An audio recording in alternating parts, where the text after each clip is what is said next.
গ্রামের চেয়ারম্যান পালিয়ে বেড়াচ্ছ কেন? গ্রামের চেয়ারম্যান পালিয়ে বেড়াচ্ছ কেন?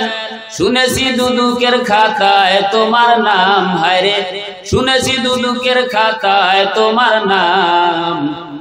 আগে কি সুদ ঘুষ মাল কামাইতাও তুমি, আগে কি সুদ ঘুষ মাল কামাইতাও, ঠিক না? মুরব্বী করতেছে, ও চেয়ারম্যান সাহেব পলায় বেড়ান কে? 5 বছর তো ঠিকই ক্ষমতায় ছিল, এখন তোমারে কেন পিটানি দেয়? এখন কেন তোমার করে যাওয়া লাগে? আগে কি সুদ ঘুষ মাল খাইতা নাকি 5 বছর কি করতা? এখন কেন তোমার অ্যারেস্ট করে? এখন চেয়ারম্যানের এটা বলতেছে, মুরব্বী গ্রামের চেয়ারম্যান পালিয়ে বেড়াচ্ছ কেন? শুনেছি দুদুকের খাতায় তোমার নাম, হায়রে শুনেছি দুদুকের খাতায় তোমার নাম। আগে কি সুদ ঘুষ মাল কামাইতাও তুমি, আগে কি সুদ ঘুষ মাল কামাইতাও? প্রশ্ন করছে। এবার চেয়ারম্যান কি বলে শুনবেন? চেয়ারম্যান বলতেছে, এবার বর্ষাকাল আইতো কি যে ভালো লাগতো, রিলিফের মাল পায়া আনন্দ পাইতাম। বর্ষাকাল আইতো কি যে ভালো লাগতো, রিলিফের মাল পায়া আনন্দ করতাম। কিছু মাল বিলাইয়া ভিডিও করিয়া, ঠিক না? কিছু মাল বিলাইয়া সেলফি তুলিয়া, ছবি উঠাইয়া পত্রিকা ছাপাইয়া, বাকি মাল দিয়া আমার গুদাম ভরিতাম, হায়রে বাকি মাল দিয়া আমার পেটটা ভরিতাম। আগে কি সুন্দর মাল কামাইতাম আমি, আগে কি সুন্দর মাল কামাইতাম। গ্রামের চেয়ারম্যান পালিয়ে বেড়াচ্ছ কেন? শুনেছি দুদুকের খাতায় তোমার নাম, হায়রে শুনেছি দুদুকের খাতায় তোমার নাম। আগে কি সুদ ঘুষ মাল কামাইতাও তুমি, আগে কি সুদ ঘুষ মাল কামাইতাও, ঠিক না? ভোট আসে ভোট দেয় সরকার বদলায়, আমি চেয়ারম্যান ঠিকই থাকতাম। চেয়ারম্যানের ভাষা দেখছেন? কারণ কি জানেন? এই খালি পোল্ট্রি খায়, যখন দেখে যে সরকারের অবস্থা ভালো না তখন বিএনপিতে যোগ দেয়, আবার বিএনপি যখন দেখে অবস্থা ভালো না আবার আওয়ামী লীগে যোগ দেয়। যখন যে দলের শক্তি বেশি ওই দলেই আমার, এরকম লোক পোল্ট্রিবাজ আছে না নাই? এটা হলো মুনাফিক মার্কার লোক, যখন তখন পোল্ট্রি মারে। তাই চেয়ারম্যান কইতেছে, ভোট আসে ভোট যায় সরকার বদলায়, আমি চেয়ারম্যান ঠিকই থাকতাম। দলের চেয়ে ভোট বড়, ভোটের চেয়ে পেট বড়। দলের চেয়ে ভোট বড়, ভোটের চেয়ে পেট বড়। তাই তো এদল ওদল ডিগবাজি খাইতাম আমি, তাই তো এদল ওদল ডিগবাজি খাইতাম। আগে কি সুন্দর মাল কামাইতাম আমি, আগে কি সুন্দর মাল কামাইতাম। গ্রামের চেয়ারম্যান পালিয়ে বেড়াচ্ছ কেন? গ্রামের চেয়ারম্যান পালিয়ে বেড়াচ্ছ কেন? শুনেছি দুদুকের খাতায় তোমার নাম, হায়রে শুনেছি দুদুকের খাতায় তোমার নাম। আগে কি সুদ ঘুষ মাল কামাইতা, ঠিক না? এটা পোল্ট্রিবাজ, এটা মুনাফিকি চরিত্র। যে কোনো মুহূর্তে তারা পোল্ট্রি মারতে পারে, যেমনি ভাবে পোল্ট্রি মেরেছে আব্দুল্লাহ ইবনে উবাই ইবনে সুলুল, এরা যে কোনো মুহূর্তে এরকম কি করতে পারে, পোল্ট্রি মারতে পারে। তাই রাসূল আরবি সাল্লাল্লাহু আলাইহি সাল্লাম আর একটা হাদিস থেকে শোনাতে যাচ্ছি, দুনিয়ার জমিন থেকে চলে যাওয়ার পূর্বে হুযায়ফা ইবনুল ইয়ামিন নামক একটা সাহাবী ছিলেন। এই সাহাবার কাছে তিনি মুনাফিকদের একটা লিস্ট করে দিলেন। মুনাফিকি চরিত্রের যে সমস্ত মানুষগুলো ছিল তাদের এরকম লম্বা একটা লিস্ট করে দিয়েছিলেন। আব্দুল্লাহ ইবনে উবাই ইবনে সুলুল সহ ওই জামানার যতগুলো মুনাফিক ছিল সকলের লিস্ট হুযায়ফা ইবনুল ইয়ামিন নামক একজন সাহাবার কাছে দিলেন। এই সংবাদ কোন এক সময় ওমর ফারুক রাদিয়াল্লাহু তাআলা আনহুর কাছে চলে গেল। ওমর ফারুক রাদিয়াল্লাহু তাআলা আনহু বললেন, সর্বনাশ, হুযায়ফা ইবনুল ইয়ামিন রাদিয়াল্লাহু তাআলা আনহু যেই জানাজার নামাজে অংশগ্রহণ করেন সকলেই বুঝতে পারে যে এর ব্যাপারে কোনো বিপদ নাই, এর ব্যাপারে কোনো রেড অ্যালার্ট নাই। কিন্তু যেই জানাজার মধ্যে হুযায়ফা ইবনুল ইয়ামিন নামক সাহাবা যেই জানাজার মধ্যে যায় না, সাহাবাদের বুঝতে কোনো কষ্ট হয় না হুযায়ফা ইবনুল ইয়ামিন রাদিয়াল্লাহু তাআলা আনহু কেন এই জানাজার নামাজে আসলো না। তার মানে মুনাফিকদের যেই লিস্টটা দিয়েছিল মনে হয় ওই লিস্টের মধ্যে তার নাম আছে, এটা ধরে নেয়। ওমর রাদিয়াল্লাহু তাআলা আনহুর মস্তিষ্কের ভিতরে এটা লারা বলল। তিনি হুযায়ফা ইবনুল ইয়ামিন রাদিয়াল্লাহু তাআলা আনহুর কাছে গেলেন, বললেন ভাই হুযায়ফা ইবনুল ইয়ামিন, শুনেছি রাসূল আরবি সাল্লাল্লাহু আলাইহি সাল্লাম আপনার কাছে একটা লিস্ট দিয়েছে, যে লিস্টের ভিতরে মুনাফিকদের নাম রয়েছে। আপনার কাছে বিশাল করজোড় অনুরোধ, আপনি একটু বলেন তো ওই মুনাফিকদের লিস্টের মধ্যে আমি ওমরের নামটা আছে কিনা। বলেন আল্লাহু আকবার। খলিফা ওমরের মতো মানুষ মুনাফিকি চরিত্র কিনা তার অন্তরের ভিতরে সেই ভয়। তিনি বলতেছেন ভাই হুযায়ফা ইবনুল ইয়ামিন, আপনার কাছে আমার অনুরোধ, আপনি আপনার লিস্টটা দেখে একটু বলেন আপনার ওই লিস্টের মধ্যে আমি ওমরের নামটা আছে কিনা। মানে তার অন্তরের ভিতরে আখিরাতের ভয়।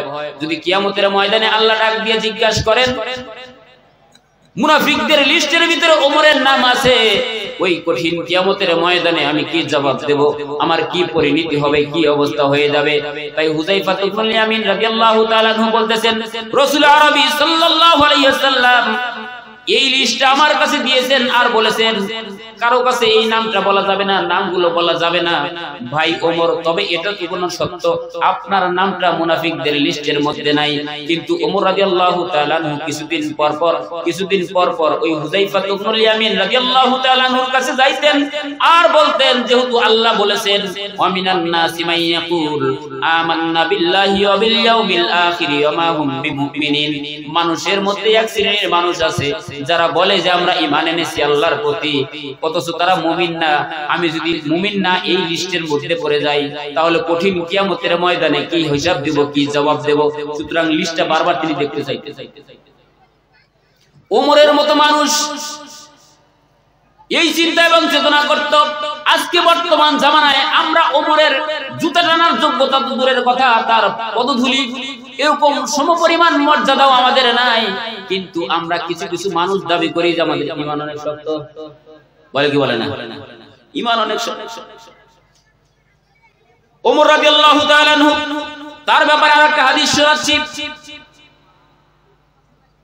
একবার তার স্ত্রী তারে কিছু পিঠা খাইতে দিলেন। এই পিঠা খাওয়া আরম্ভ করবেন, থালের ভিতরে পিঠা।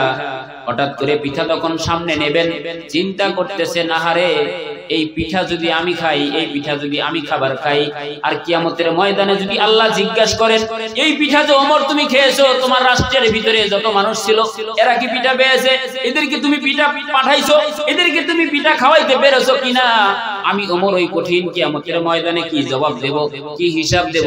সুতরাং ওমর রাদিয়াল্লাহু তাআলা আনহু পিঠা খাইলেন না, থলে সরিয়ে দিলেন। প্লেটটা যখন সরিয়ে দিলেন, স্ত্রী জিজ্ঞাসা করলেন কেন পিঠা খাচ্ছেন না। ওমর রাদিয়াল্লাহু তাআলা আনহু জবাব দিচ্ছেন, ও আমার বিবি, পিঠা খাচ্ছি না একটা মাত্র কারণ হলো ওই কঠিন কিয়ামতের ময়দানে আল্লাহ পাক রব্বুল আলামিন যদি জিজ্ঞাসা করেন ওমর তুমি রাষ্ট্র ক্ষমতায় ছিলে, পিঠা খেয়েছো, তোমার রাষ্ট্রে অনেক মানুষ ছিল, তারা তো কখনো পিঠা তো দূরের কথা ঠিক মতো খাবার পায় নাই, আমি আমার রাষ্ট্রের সকলের মানুষের কাছে খাবার পৌঁছে দিতে পেরেছি কিনা জানি না, কিন্তু আমি ওমর যদি পিঠা খাই, কিয়ামতের ময়দানে যদি আমাকে জবাবদিহির কাঠগড়ায় দাঁড় করিয়ে দেন তাহলে কি একটা অবস্থা হবে, তাই পিঠা খাচ্ছি না। বলে তাহলে সন্তানদেরকে দিয়ে দেই। না, সন্তানদেরকেও দেওয়া যাবে না। আল্লাহ যদি কঠিন কিয়ামতের ময়দানে জিজ্ঞাসা করে বসে ওমর তুমি খলিফা ছিলে, তোমার সন্তানেরা পিঠা খেয়েছে, তুমি পিঠা খেয়েছো, তোমার স্ত্রী খেয়েছে, তোমার রাষ্ট্রের ভিতরে তোমার ওই কওমের ভিতরে অনেক মানুষ না খেয়েছিল, ওই কঠিন কিয়ামতের ময়দানে আমি জবাব দিতে পারবো না, সুতরাং আমি নিজেও পিঠা খাবো না, আমার সন্তানদের কেউ খাওয়াতে দেওয়া যাবে না। বলে তাহলে কি করবো? বলে এই পিঠা গরিব মিসকিনদের মাঝে বিলিয়ে দাও। বলেন না সুবহানাল্লাহ। এদের অবস্থাটা দেখছেন? এটা ছিল তাদের ঈমানি চেতনা, এই চেতনা ছিল তাদের ঈমানি চেতনা। তারা নিজেরা খাইতেন না, গরিব দুঃখীদের মাঝে বিলিয়ে দিতেন। আর ওই ওমর রাদিয়াল্লাহু তাআলা আনহু মাঝে মধ্যে হুযায়ফা ইবনুল ইয়ামিন রাদিয়াল্লাহু তাআলা আনহুর কাছে যাইতেন আর বলতেন, ভাই হুযায়ফা ইবনুল ইয়ামিন, তোমার কাছে মুনাফিকদের যে লিস্টটা দেওয়া হয়েছিল সত্য করে বলো তো সেখানে আমি ওমরের নামটা আছে কিনা। আল্লাহু আকবার।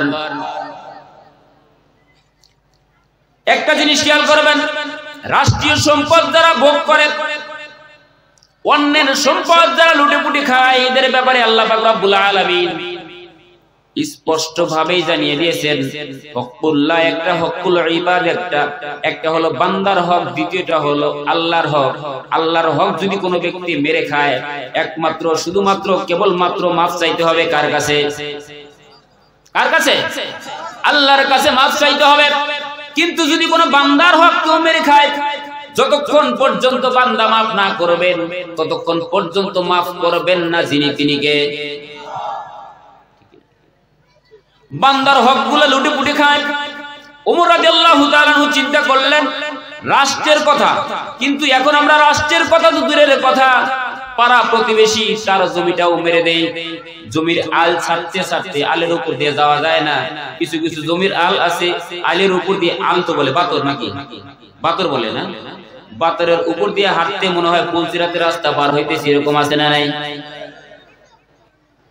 কে কত জমি ছাড়তে পারে আর কার কত বাড়াইতে পারে? 2 ইঞ্চি জমি বাড়ায় কি বাড়ায় না? অথচ যদি আপনার ভিতরে 2 ইঞ্চি জায়গা বেশি আসে, কঠিন কিয়ামতের দিন জবাবদিহিতা করতে হবে কার কাছে? আল্লাহর পাক রব্বুল আলামিন এই সমস্ত ফিতনা থেকে আমাদের হেফাজত করুন, বলুন না আমিন।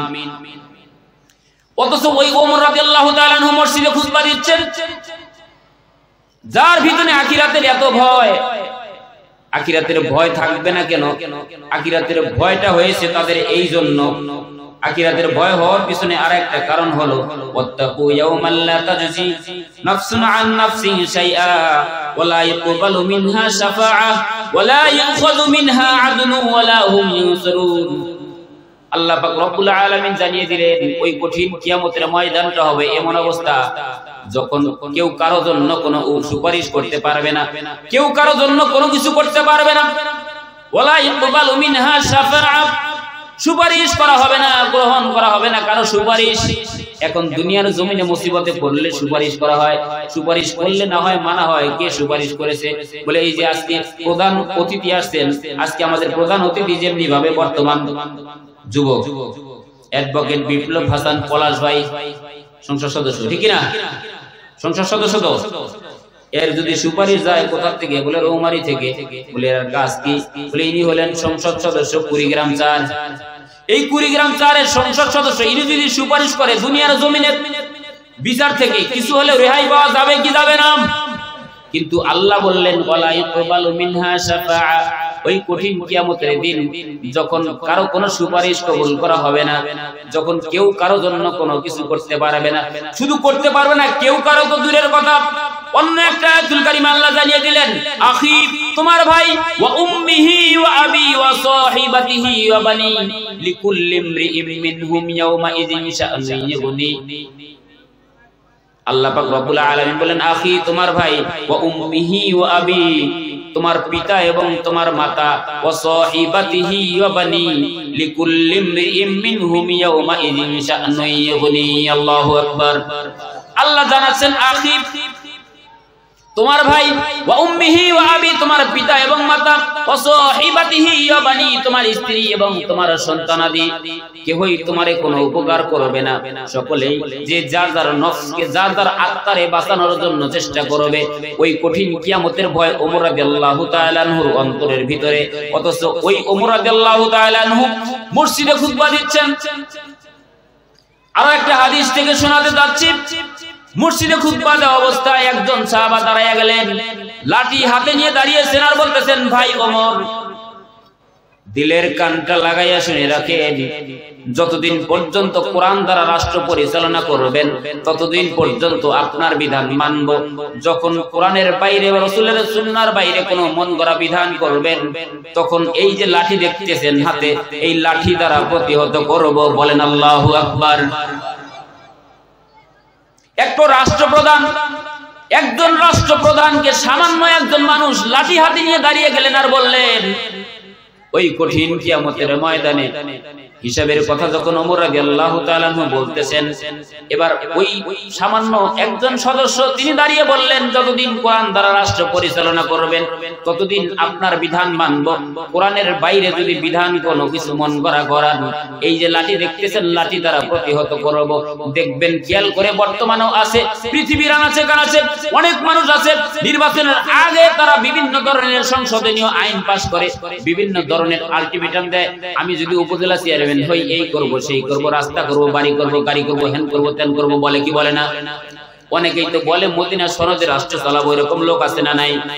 মদিনা সনদে রাষ্ট্র চালায়, অথবা মদিনা সনদের ভিতরে কোথাও তো বলা নাই আলেমদেরকে ঝোলে ধরে জেলখানায় ঢুকিয়ে দাও, মদিনা সনদে কোথাও তো বলা নাই কোরআনের ময়দানগুলো। সমস্যা হবে নাকি? মদিনা সনদে তো এটাও লেখা নাই কোরআনের মাহফিল গুলো বন্ধ করে দাও, মদিনা সনদের ভিতরে এটাও লেখা নাই আলেমদেরকে জেলখানায় ভরে ভরে আটকে রাখো, কোরআন দমিয়ে দাও। এই যে কোরআনের বাতি জ্বলতেছে আপনাদের আমবাড়ি দাঁত ভাঙ্গা আমবাড়ির মতো এরকম একটা জায়গায় কোরআনের নূর জ্বলতেছে, এটা রহমত কার? এই রহমতটা আল্লাহর। এই এলাকার ভিতরে সকলেই যদি চিন্তা করে যে এই বাতি নিভিয়ে দিবে, আর আল্লাহ যদি চান যে না এই বাতি জ্বালাবো, তাহলে নিবানোর শক্তি কি কারো আছে? আর আল্লাহ যদি বলেন যে এখানে বাতি জ্বালানো সম্ভব না, এলাকার সকলেই মিলে যদি ঘাড় বাজায় ধাক্কাই এই বাতি জ্বালানো সম্ভব? সেটাও সম্ভব না। এর কেমনে বুঝবেন? কোরআন থেকে শোনাই, আল্লাহ পাক রব্বুল আলামিন স্পষ্ট ভাবে জানিয়ে দিলেন, ইউরিদুনা লিইউতফিউ নূরাল্লাহি বিআফওয়াহিহিম আল্লাহু মুতিম্মু নূরিহি ওয়ালাউ কারিহাল কাফিরুন। আল্লাহু আকবার। আল্লাহ জানাচ্ছেন ইউরিদুনা লিইউতফিউ নূরাল্লাহি বিআফওয়াহিহিম আল্লাহু মুতিম্মু নূরিহি ওয়ালাউ কারিহাল কাফিরুন। কাফেরদের যতই খারাপ লাগুক না কেন, বিজাতিদের যতই খারাপ লাগুক না কেন, আমি রব্বুল আলামিন যেখানে ইচ্ছা কোরআনের বাতি জ্বালিয়ে দেব। বলেন আল্লাহু আকবার। আল্লাহর যেখানে ইচ্ছা, যেখানে ভালো লাগবে সেখানে কোরআনের বাতি জ্বালিয়ে দিবেন। তিনি কে? সুতরাং 2-4 জনকে জেলখানায় ভরিয়ে দিয়ে 2-4-5টা মাহফিলে 44 ধারাধারি করে করে আলেমদেরকে জেলখানায় ভরে কিছু সংখ্যক আলেমদেরকে ফাঁসির মঞ্চে ঝুলিয়ে দিয়ে বাংলার জমিন থেকে ইসলাম বিতাড়িত করা সম্ভব না। কথা কোন ঠিক কিনা? 2-4 জনের ফাঁসির কাছে দিয়ে এরা মনে করে হয়তো বা বাংলার জমিন থেকে ইসলাম উঠে যাবে না, কখনোই না। পৃথিবীর জমিনের যে কোনো প্রান্তেই হোক না কেন, তাম দুনিয়া যদি জ্বালিয়ে দেওয়া হয়, মানুষদেরকে যদি জীবিত রাখা হয়, তাদের মাঝখান থেকে আবার কোরআন লিপিবদ্ধ করা সম্ভব। সুতরাং পৃথিবীর জমিনে আল্লাহ যদি চান বাংলার জমিনটারে কোরআনের জমিন হিসেবে কবুল করবেন, তাহলে বাংলার জমিন কোরআনের জমিন হিসেবে কবুল হবে কি হবে না? অবশ্যই হবে। তাই তো আল্লাহ পাক রব্বুল আলামিন বললেন, ইউরিদুনা লিইউতফিউ নূরাল্লাহি বিআফওয়াহিহিম আল্লাহু মুতিম্মু নূরিহি ওয়ালাউ কারিহাল কাফিরুন।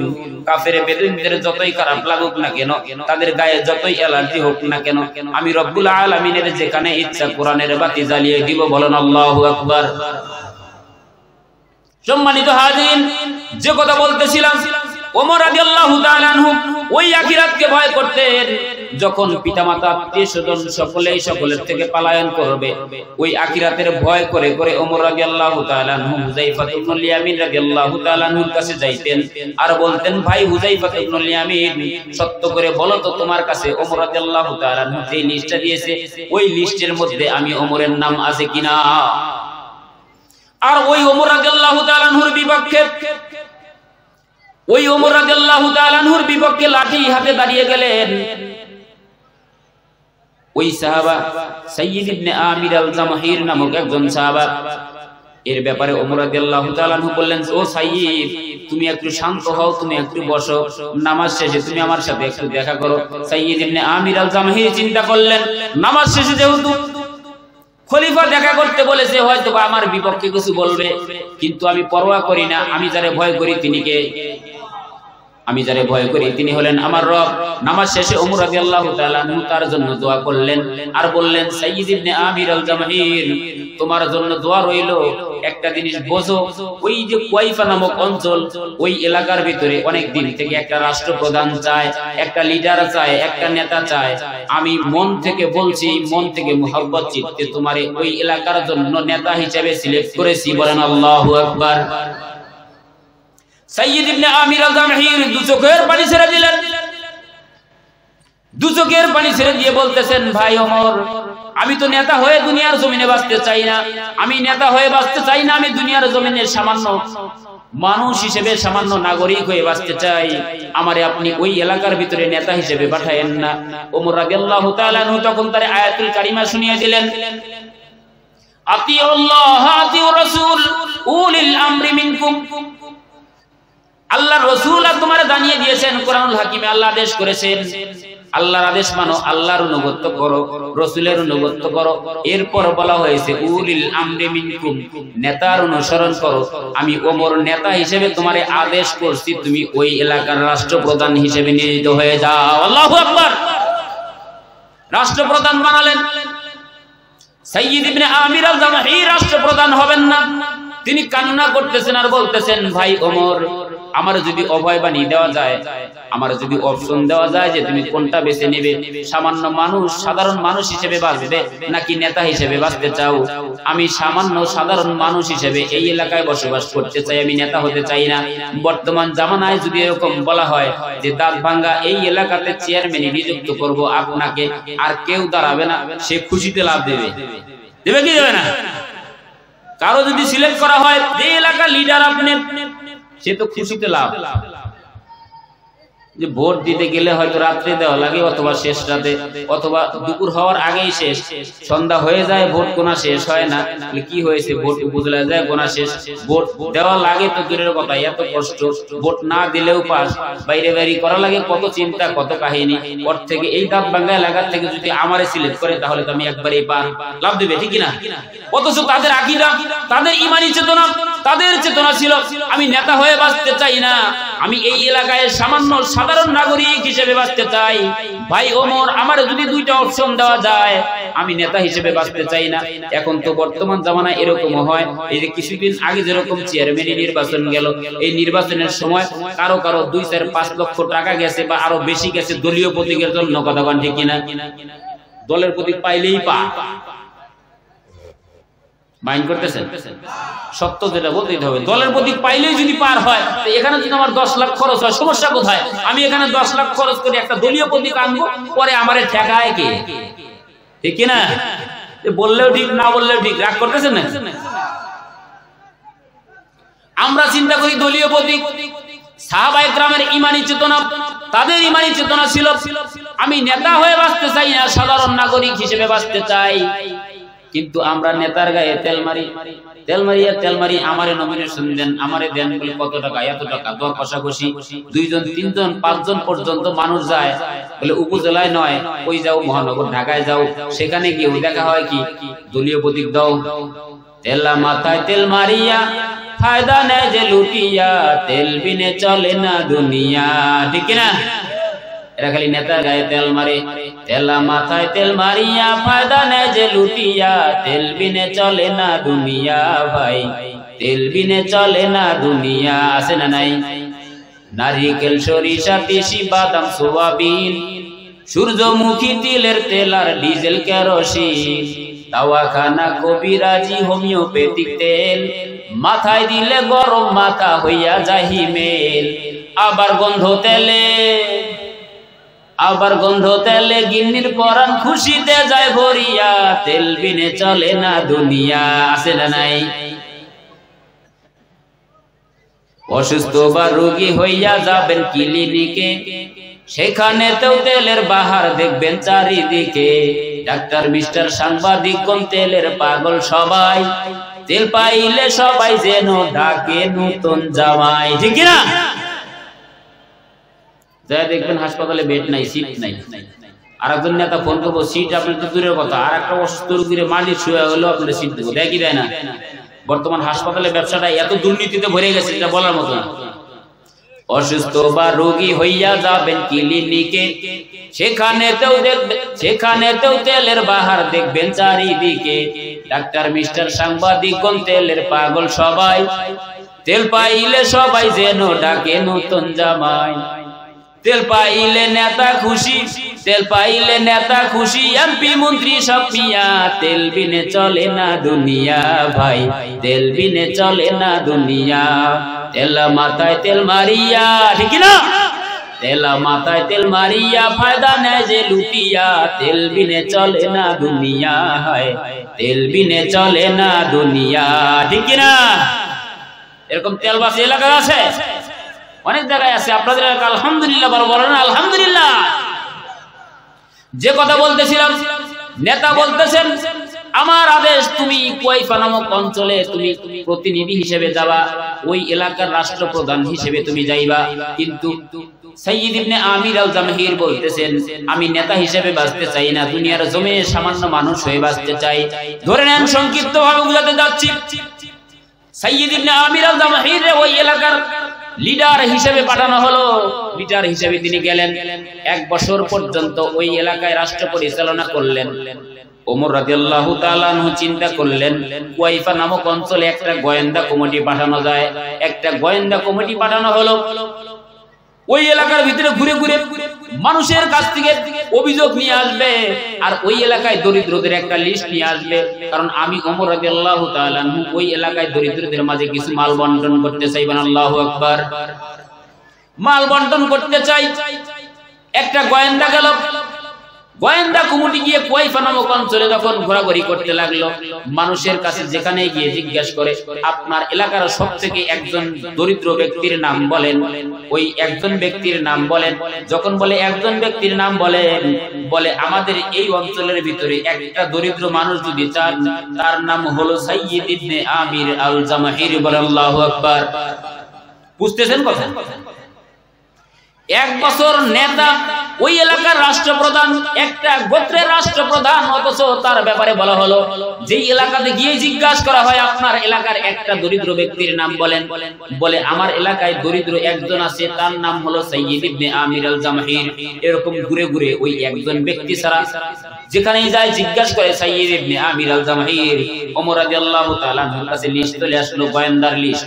লিস্টে নাম পড়ে প্রথমেই সাইয়্যিদ ইবনে আমির আল জামহির, আর একজন গোয়েন্দার নাম পড়ে এখানেও সাইয়্যিদ ইবনে আমির আল জামহির। যেই গোয়েন্দাগুলো পাঠানো হয়েছে এক এক গ্রামে গ্রামে ঘুরে ঘুরে যে লিস্টগুলো করেছে, প্রথমে নাম যার, তার নাম হলো সাইয়্যিদ ইবনে আমির আল জামহির। এবার ওমর রাদিয়াল্লাহু তাআলা আনহু বললেন এটা কোন সাইয়্যিদ? গোয়েন্দা সংস্থার লোকগুলো বলতেছেন যারে আপনি 1 বছর আগে লিডার হিসেবে ওই এলাকায় পাঠিয়েছেন, যিনি আপনার বিপক্ষে লাঠি হাতে দাঁড়িয়েছিল, ওই সাইয়্যিদ ইবনে আমির আল জামহির হলো ওই কুয়াইফা অঞ্চলের ভিতরে সবথেকে দরিদ্র। বলেন না আল্লাহু আকবার। সবথেকে দরিদ্র হলো সাইয়্যিদ ইবনে আমির আল জামহির, তার থেকে দরিদ্র ওই কুয়াইফা অঞ্চলের ভিতরে আর নাই। বর্তমান বিশ্বের আনাচে কানাচে তাকিয়ে দেখবেন 5 বছর যাওয়ার পরেও নেতার বাড়িতে ইলিপের মাল দেওয়া লাগে। 5 বছর তো দূরের কথা, 1 বছর যাইতে না যাইতেই নেতার বাড়ির ডিজাইন চেঞ্জ।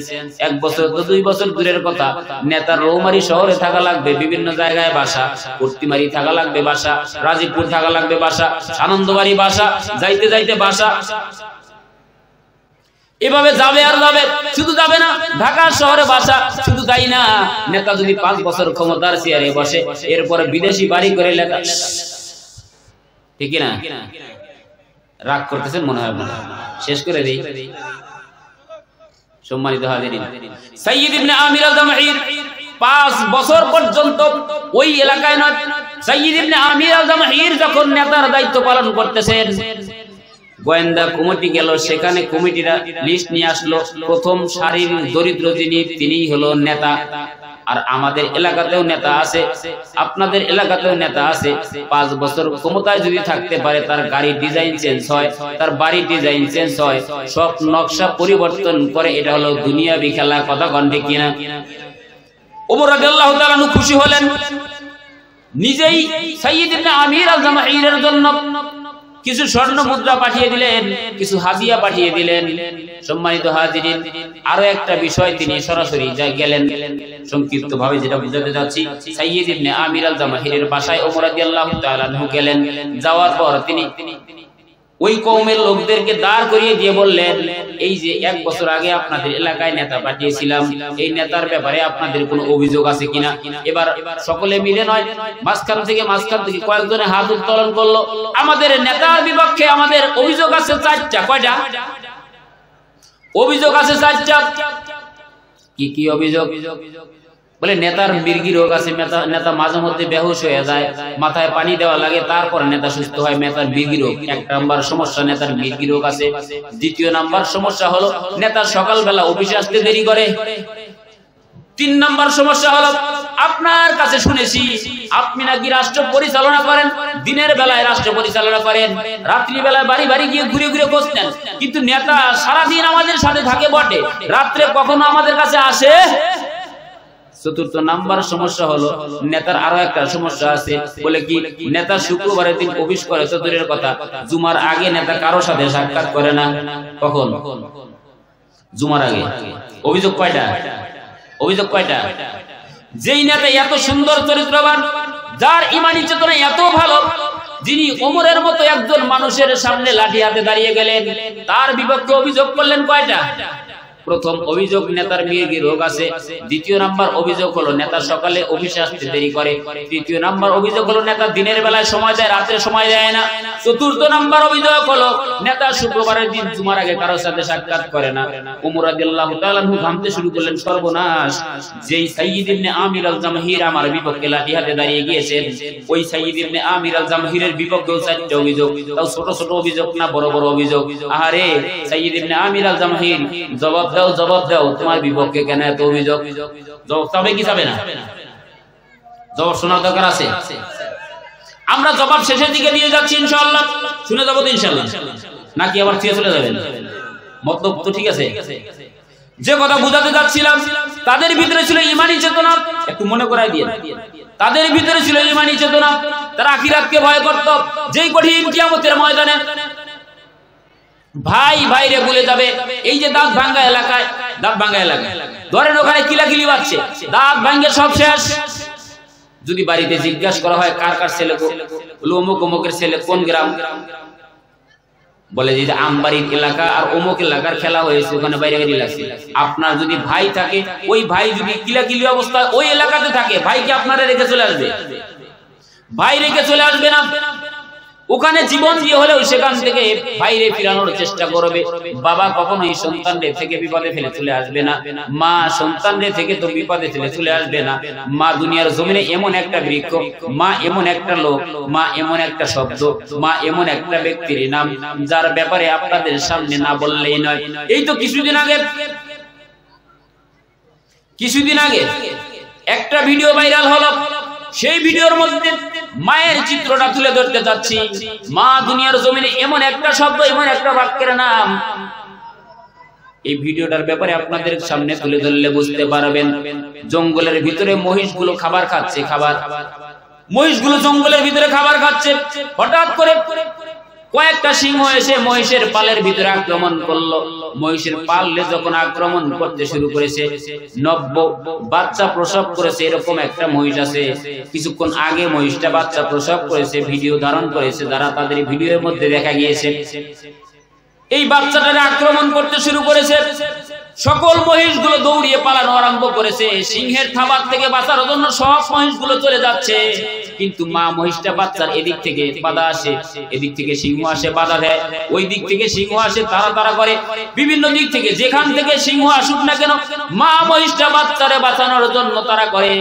মা মহিষটারে বাচ্চারে বাঁচানোর জন্য এদিক থেকে আসে, এদিকে আক্রমণ করে, এদিক থেকে বাধা দেয়। যেখান থেকে আসুক না কেন মা মহিষটা ওই বাচ্চাগুলোরে ফিরিয়ে দেয়, বাচ্চারে সংরক্ষণ, বাচ্চারে সুরক্ষিত রাখার জন্য আক্রমণ করে। নিজের জীবনের মায়া করে না, বাঁচাতে চায় তারে। এই বাচ্চা কথা ঘন্টে কিনা বাঁচাতে চায় যাকে, সেটা হলো বাচ্চা। এটা হলো জঙ্গলের প্রাণীর কথা বলতেছি, কিন্তু দুনিয়ার জমিনে মা নামক শব্দটা এত প্রিয়। দেখেন খেয়াল করে, মহিষের থেকেও মায়ের অন্তরের ভিতরে সন্তানের প্রতি মহব্বত কম না বেশি? সন্তানের প্রতি মায়ের মহব্বত টুকুনো বেশি। আল্লাহ পাক রব্বুল আলামিন মায়ের অন্তরটা এত শক্ত করেছেন, এত মহব্বত আর ভালোবাসা দিয়ে ভরিয়ে দিয়েছেন। কিতাব খুললে পাওয়া যায়, বর্তমান জ্ঞান বিজ্ঞানের জামানা থেকেও পাই। এখানে আল্লাহ পাক রব্বুল আলামিন মানুষের মস্তিষ্কের ভিতরে এগুলো ধারণ করে দিয়েছেন, জানার মতো শক্তি হয়েছে, বোঝার মতো শক্তি হয়েছে। মানুষ প্রমাণ করতেছে, বিজ্ঞান প্রমাণ করতেছে, কোরআন কিতাব প্রমাণ করতেছে, মায়ের পেটের ভিতরে একটা আর দুইটা না 7টা স্তর, তারপরে হলো জেলি। এই জেলিটা 7 মাস যখন অতিবাহিত হয়ে যায়, মায়ের সন্তান গর্ভের সন্তানটারে মাথাটা দেওয়া হয় নিচের দিকে, পাটা উপরের দিকে চলে যায়, সন্তান মায়ের কলিজার ভিতরে আঘাত করতে শুরু করে। একবার আর দুইবার আঘাত করে না। বিজ্ঞানের জামানায় জ্ঞান বিজ্ঞান প্রমাণ করছে মায়ের অন্তরের ভিতরে, কলিজার ভিতরে সন্তান, একটা সুস্থ সন্তান মায়ের গর্ভের ভিতরে 4.5 থেকে 5,500 বার লাথি মারে। আল্লাহু আকবার। এটা দুনিয়ার জমিনে সামান্য কোনো লাথি না।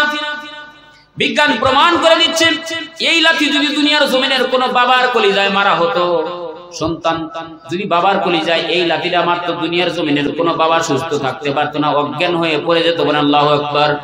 এই মায়ের কলিজার ভিতরে লাথি মারে, একবার আর দুইবার না, 7 একবার আর দুইবার না, 7টা স্তরের ভিতরে জেলি। এই জেলি থেকে 7 মাস অতিবাহিত হওয়ার পর পাটা যখন উপরের দিকে তুলে দেওয়া হয়, মাথাটা যখন নিচের দিকে দেওয়া হয়, এই পা দ্বারা শুধু সন্তান মায়ের কলিজার ভিতরে লাথি মারতে শুরু করে। এই 7 মাসের পর থেকে 9 মাস 10 দিন পর্যন্ত 4.5 থেকে 5,500 বার যার কলিজায় লাথি মেরেছি তার নাম মা। কথা বলেন ঠিক কি? এই মায়ের কলিজায় লাথি মারি। শুধু লাথি মারার থেকেই শেষ নয়, 3টা লাথি জোরে মেরেছি। সর্বপ্রথম যে লাঠিগুলো মেরেছি এগুলোতে আঘাত কম হয়েছে, আস্তে আস্তে স্তরে স্তরে 3টা লাথি মেরেছি জোরে। তার প্রথম লাথিটা যখন মায়ের কলিজার ভিতরে সন্তান মারে, এই লাথিটা মারার পর দুনিয়ার জমিনের প্রত্যেকটা মা স্বামীর কাছ থেকে বিদায় নিতে শুরু করে। প্রাণের স্বামী, আমি আর সহ্য করতে পারতেছি না, আমার খুব কষ্ট হচ্ছে, মনে হয় আমি দুনিয়ার জমিনে বাঁচবো না, আমারে খুব তাড়াতাড়ি সুস্থ হওয়ার জন্য দোয়া করো, অথবা আল্লাহর কাছে দোয়া করো, অথবা আমারে না মাফ করে দাও, তোমার সাথে সংসার জীবনে যা কিছু হয়েছে আমারে মাফ করে দাও। এরকম আছে না নাই? সন্তানের মহব্বত, সন্তান দুনিয়াতে ভূমিষ্ঠ করতে হবে, এই চিন্তা এবং চেতনা মায়ের অন্তরের ভিতরে। স্বামীর কাছ থেকে বিদায় নেয়, এদিকে সন্তান লাথি মারতেই থাকে। একটা লাথি মারার পর মা স্বামীর কাছে বিদায় নেয়, দ্বিতীয় লাথি মারার পর ঘরের ভিতরে যারা থাকে তাদের জড়িয়ে ধরে কান্না করতে শুরু করে।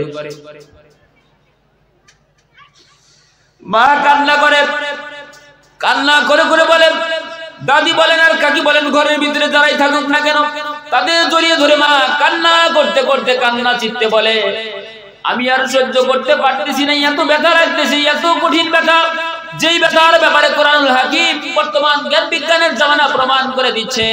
প্রত্যেকটা সন্তান মায়ের কলিজায় দ্বিতীয়বারের মতো যেই লাথিগুলো মারে, তৃতীয়বারের মতো যেই লাথিগুলো মারে, এই লাথিগুলো যদি দুনিয়ার জমিনের কোনো বাবার কলিজায় মারা হতো, বাবা দুনিয়ার জমিনে শুধু সজ্ঞান নয়, বাবা দুনিয়ার জমিন থেকে চির বিদায় নিয়ে চলে যেত, হার্ট অ্যাটাক করে মারা যেত। এই লাঠিগুলো আমরা মায়ের কলিজার ভিতরে মারিছি। দ্বিতীয় নাম্বার লাঠি তো চলে যায়, কিতাব প্রমাণ করে তৃতীয় নাম্বার লাঠিটা যখন মায়ের কলিজায় মারা হয়, প্রত্যেকটা স্তর টাস টাস করে বাড়তে শুরু করে, জেলিটা ভেঙে যায়, পানিগুলো বাইরে আসে। মা বোনেরা বুঝতে পারে দুনিয়ার জমিনে সন্তান আসার সময় হয়েছে। জরার মুখ যখন খুলে যায়, সন্তান দুনিয়াতে ভূমিষ্ঠ হয়। সন্তান যখন দুনিয়াতে ভূমিষ্ঠ হয়, ট্যাঁ ট্যাঁ করে কান্না শুরু করে। সন্তানের কান্নার আওয়াজটা আল্লাহ পাক রব্বুল আলামিন তার ভিতরে এত বেশি মহব্বত দিয়েছেন, এত বেশি ভালোবাসা আর এত বেশি রোগ প্রতিরোধ ক্ষমতা দিয়েছেন। সন্তানের কান্নার আওয়াজ যখন মায়ের কর্ণভেদ করে হৃদয়ে স্পন্দন, হৃদয়ের ভেতরে পরশ হয়, আল্লাহ পাক রব্বুল আলামিন জ্ঞান বিজ্ঞানের জামানা বিজ্ঞান প্রমাণ করে দিচ্ছে, সন্তানের এই কান্নার আওয়াজের কারণে মায়ের কলিজার ভিতরের প্রত্যেকটা ক্ষত বিক্ষত গুলো পূর্বের ন্যায় সম্পূর্ণ সুস্থ হয়ে যায়। আল্লাহু আকবার। এই মা, যেই মা আপনারা দুনিয়াতে আনার জন্য এত কষ্ট করেছে, কষ্টের পর কষ্ট সহ্য করে তারপর আপনার জন্য শ্রম দিয়েছে, ওই কঠিন কিয়ামতের ময়দানে মা বলবে, আমার দুনিয়ার জমিনে তো বিয়েই হয়নি, তোমার আমি চিনি না, এখন আমি আগে বাঁচি। আখি তোমার ভাই, ওয়া উম্মিহি ওয়া আবি তোমার মা এবং তোমার বাবা, এরা তোমার পরিচয় দেবে, ওয়া সাহিবাতিহি ওয়া বানি তোমার স্ত্রী এবং তোমার সন্তান, যারে খাওয়ানোর জন্য, যেই স্ত্রীর সুস্থ এবং তারে বাঁচানোর জন্য দুনিয়ার জমিনের অন্যায় অবিচার অপকর্মগুলো করে থাকি, পাড়া প্রতিবেশীর হকগুলো মারি, রাষ্ট্রীয় হকগুলো মারি, বিভিন্ন জায়গায় যেই হকগুলো সঠিকভাবে বোঝাতে চাই না, ভাই ভাইয়ের সম্পদগুলো বেড়ে দেয়, ভাই বইয়ের সম্পদ বোনের সম্পদগুলো বেড়ে দেয়। এই লোকগুলো যারে খাওয়ানোর জন্য, সন্তানরে খাওয়ানোর জন্য, মারে খাওয়ানোর জন্য নয়, এবার সন্তান আর স্ত্রীরে খাওয়ানোর জন্যই তো অন্যের টাকা মেরে দেয়। কথা কোন ঠিক কিনা? অথচ ওই সন্তান কিয়ামতের ময়দানে বলবে আমি তো আমার বাবারে চিনি না। স্ত্রী তার স্বামীরে বলবে দুনিয়ার জমিনে আমার বিয়ে হয় নাই। ওই কঠিন কিয়ামতের ভয় ওমর রাদিয়াল্লাহু তাআলা আনহুর ভিতরে। আর ওই ওমর রাদিয়াল্লাহু তাআলা আনহু বলতেন, ও সাইয়্যিদ ইবনে আমির আল জামাহির, তোমার কাছে মুনাফিকদের যে লিস্টটা ছিল ওই লিস্টের ভিতরে আমি ওমরের নাম আছে কিনা? আল্লাহ পাক রব্বুল আলামিন আজকের এই আলোচনাগুলো গভীর মনোযোগ দিয়ে দিলের কান দিয়ে আমাদের প্রত্যেককেই বোঝার মতো তৌফিক দান করুন, বলুন আমিন। আল্লাহ পাক রব্বুল আলামিন প্রথমে জানালেন ওয়া মিনান নাস মান ইয়াকুলু আমান্না বিল্লাহি ওয়া বিল ইয়াউমিল আখির ওয়া মা হুম বিমুমিনিন। দুনিয়ার জমিনে এমন মানুষ আছে যারা বলে যে আমরা ঈমানদার, অথচ তারা তো ঈমানদার না। কিসের জন্য না? বলে তাদের টাকায় যাত্রা গানে দেয়, তাদের টাকা গানের মঞ্চে দেয়, এদের টাকা মাদ্রাসায় দেয়। যাদের টাকা দিয়ে মাদ্রাসা হয়, মসজিদ হয়, সকলের টাকা দিয়ে এগুলো হয় না। দেখবেন খেয়াল করে অনেক সন্তান আছে এই কষ্টের পর কষ্ট সহ্য করে যেই মা দুনিয়ার জমিন থেকে চলে গেছে। অনেক সন্তান এরকম বেদবা আছে, মা বাবার কবরের পাশ দিয়ে যায়, মোবাইলের ভিতরে গানের শব্দ বাজাতে বাজাতে যায়। কথা বলেন ঠিক কিনা? এরকম সন্তান আছে না? সুতরাং দুনিয়ার জমিন থেকে চলে যাওয়ার পর আপনার সন্তান কতটুকু ধরা দেবে এটা কোনোভাবেই কোথাও লেখা নাই। দুনিয়ার জমিনে তো ধরা দেবেই না, বরং কবরের বাড়িতে ধরা দেয়। কেমনে? কথা বলেন ঠিক কিনা? অনেক সন্তান এরকম আছে মা বাবার কবরের পাশ দিয়ে যায় গান বাজাইতে বাজাইতে। কিন্তু এই যে মাদ্রাসার ছাত্রগুলো দেখেন, কিতাব থেকে পড়বে, এদের দিকে তাকান, সগীরা গুনাহগুলো মাফ হয়ে যাবে। এদের সহযোগিতা করেন, এদের পরনের কাপড় কিনে দেন, এদের সামনে পাইলে একটু মাথায় হাত বুলিয়ে তাদের জন্য দোয়া করে দেন।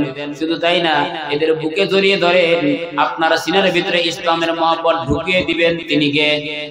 আল্লাহ পাক রব্বুল আলামিন সকলকে বোঝার মতো তৌফিক দান করুন, বলুন আমিন। এই এলাকার ভিতরে মা নাই কার কার? এখন আমরা যারা সামনে আছি মা নাই, যারা দিল খুলে হাতটা তুলি না, আল্লাহু আকবার। আমার মা আছে, বাবাও আছে, মা নাই বাবা নাই, এরকম কে কে আছে? যার মা আছে বাবা নাই, যার বাবা আছে মা নাই, সকলেই একই। যাদের একজন আছে বা একজন নাই, আল্লাহ কোরআনুল হাকিমে বলেন ওয়াকাদা রাব্বুকা আল্লা তা'বুদু ইল্লা ইয়্যাহু ওয়া বিল ওয়ালিদাইনি ইহসান। তুমি কি করো? রবের তাবেদারি করো, দাসত্ব এবং গোলামি করো রবের। ইল্লা ইয়্যাহু ওয়া বিল ওয়ালিদাইনি ইহসান, তোমার পিতামাতার সাথে সৎ আচরণ করো। এই যে যাদের মা বাবা দুনিয়ার জমিন থেকে চলে গেছে, এরা কি এখন এই আয়াতের উপর আমল করতে পারবে?